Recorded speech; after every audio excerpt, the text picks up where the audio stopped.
Hi guys, welcome to John Street. In today's video, we're going to talk about the Alocasia Black Velvet. Something a little bit more quote-unquote uncommon compared to what we normally chat about here, but we're going to talk about these things for a few reasons. One, because they're beautiful, come on, come on, it's so pretty.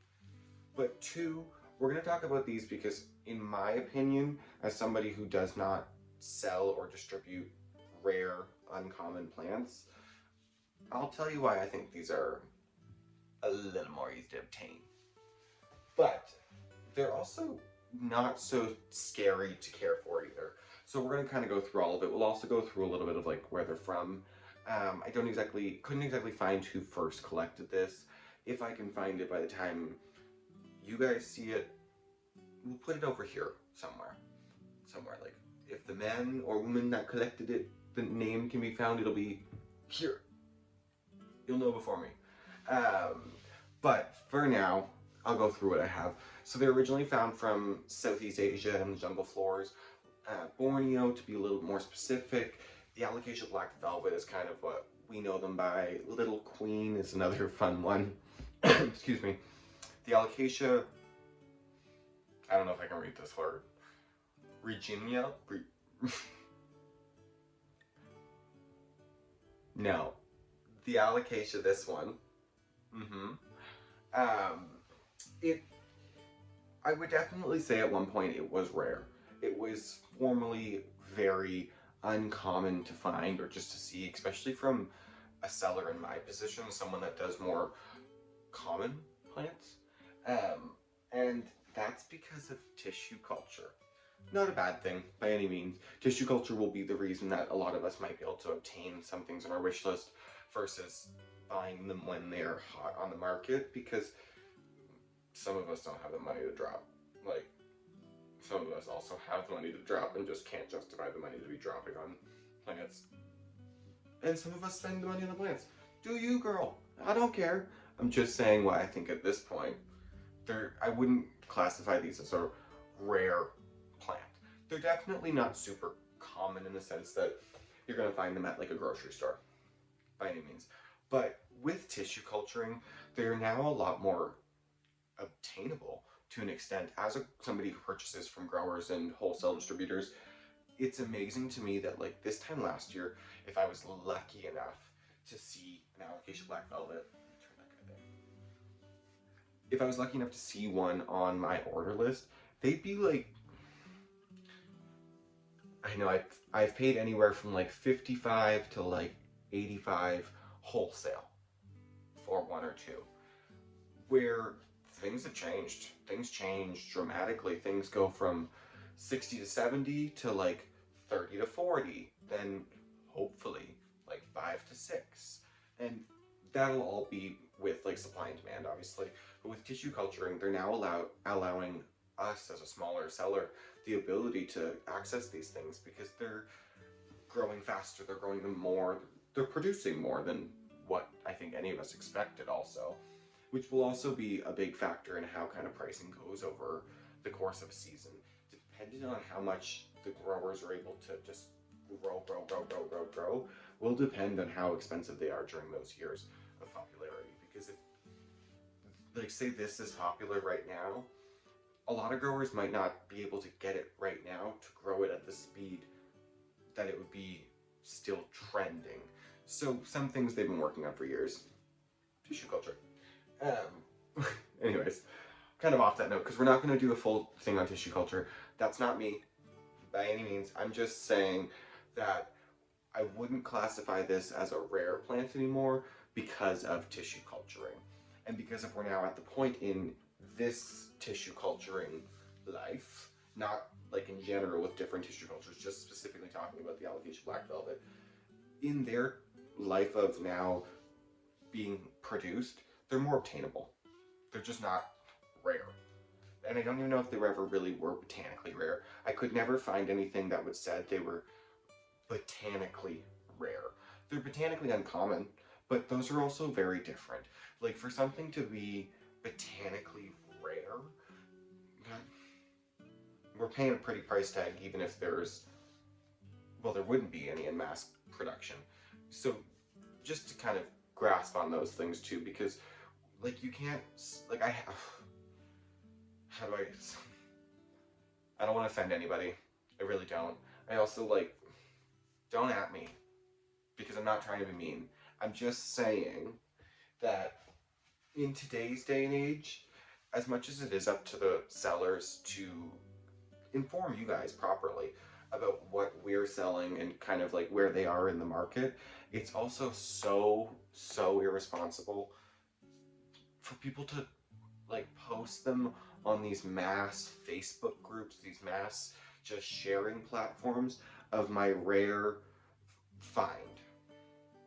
Does that make sense? Like, I get it. Like, we all have a wish list. My wish list is probably 14 pages long at this point, and I may not get half of them because your boy still kills things whenever he has to be at work 6 days a week and 7 days a week, and my things here don't always survive. So the things here that are actually in my house and in my possession, not just in the care of John Street, that's a whole other thing. They're strong and hardy. They're resilient. And I had one of these for a very long time, and it's currently dormant. So if I can successfully kick it back, you guys will see a video at some point. I kind of screwed the pooch and forgot about it. So, I don't know. But anyways, with talking about now care tips with them, they do like a bright indirect light. They can handle a bit of a lower light than other alocasias, but they still need a good amount of light. They are a jewel alocasia, so they're not going to get that like big elephant ear, 4 foot wide like leaf. They're going to be more of like a 12 to 18 inch kind of range of it, like the total span of it. But they are definitely ones that appreciate humidity, but don't necessarily need high humidity. They'll appreciate like that 60 kind of range. They'll handle the 45, 50, but they'll love the 70, 75 humidity range. And you can do that with a humidifier, a greenhouse, a cloche. With doing something that's closed, like a big glass cloche over it, just be mindful that you don't let it consistently get condensation all the time, nonstop on the glass to the point that you're forgetting what's plants in there because you can't see it anymore. Because that'll also create problems. You don't want anything living in that much humidity, moisture all the time. It'll rot. Even if it's something that needs a lot of humidity, it does need air circulation as well. One thing, like a common, I don't want to say mistake, because everyone can do things differently and everyone can care for a plant in a way that someone else, or like, how do I say this?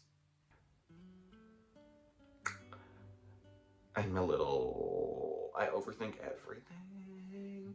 So me overthinking people already coming at me is a wall I'm gonna have to tear down. Because what I want to say is, everyone tells you something different when it comes to repotting, and that's fine. That really is. But some things don't need it. They don't. They don't. Alocasias would be one of them. They don't need you to touch their roots every 2 weeks. They would appreciate, especially the jewel alocasias, to be a bit more root bound before the repot process starts. And in that process, do it in the summer as well. Don't do it in like the winter because you're bored. I get it. I get it. But I've done it, and it doesn't end well. It never ends well. It doesn't. Sometimes you do it and then you think that, oh no, it's fine, you know what you're doing and you love it and whatever, and then you have to cut off a chunk of your Thai constellation. You can see that, yep, you can all see that. Because I just decided I wanted to put it in LECA. It was December. Things happened and all of a sudden the white part started to go brown. And it's not necessarily the same thing because Monstera versus Alocasia. I'm just saying, in general, if a plant's not growing, it doesn't need to be repot. So don't do it in the winter first and foremost. And not every plant always needs to be repotted every year. Some plants don't. Like some plants would appreciate to be kind of a little bit more root bound because they'll promote longer growth or taller growth on top. It gives them almost like a fight or flight moment. So then they start to grow a bit more and a bit faster, not necessarily stronger, because they are lacking in the soil nutrients that's now gone because there's probably so much roots down there. And I'm not saying leave anything root bound to the point that like it breaks the pot. Snake plants, maybe. Maybe. They're so resilient, but not these guys. These guys in the sense that like leave them at least for a good full growing year till the next growing year and then debate if it's time to repot it. Not just because you're bored. Not because you're bored, please. Please. Because as somebody that gets those emails, I can't really do anything. I can't.